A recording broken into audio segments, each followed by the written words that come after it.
একজন হাজি মানুষ, মুরব্বী মানুষ হাটের ভিতরে গিয়ে ধান কিনতেছিলেন বাইরে। ওই হাটের যিনি খাজনা তোলেন ওই ব্যক্তির কাছে আসলেন এবং তার কাছে খাজনা চাইলেন, খাজনাটা একটু বেশি করে চাইলেন। হাজি সাহেব দিতে চাইলেন না, নারাজ ছিলেন, তিনি কম করে বলছিলেন। এরকম হতেই পারে।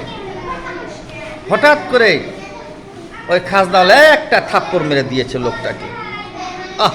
মুরব্বী মানুষ বিচারা কেঁদে আকাটা মেরে গেল। আকাশের দিকে দু হাত তুলে বলে, আল্লাহ, বিচার তোমার হাতে দিলাম আল্লাহ, বিনা দোষে থাপ্পড় মারছে আল্লাহ, তুমি এর বিচার করো। কয়েকদিন পরে সে ব্যক্তি বাসে চড়ে শ্বশুর বাড়ি যাচ্ছিল।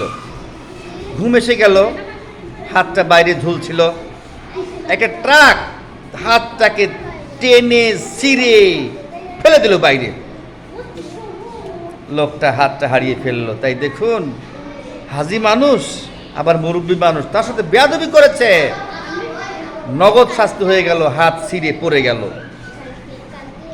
আর একটা হাত ছাড়া অনেক কাজে কষ্ট হয়, সমস্যা হয়। পরে লোকটি ধীরে ধীরে যন্ত্রণায় অসুস্থ ভুগতে ভুগতে মারা গেল। তাই আসুন, মুরব্বীদেরকে সম্মান করে চলবো, হাজি সাহেবদের সম্মান করে চলবো, কোনো খারাপ আচরণ যেন কোনো মতেই না হয়। হয়ে গেল মাপ চাইবো, ক্ষমা নেব, ক্ষমা চাইবো তার কাছে, দোয়া চাইবো তার কাছে। আল্লাহ পাক তাহলে আমাদের হেফাজত করবেন। আমিন, আমিন, আমিন।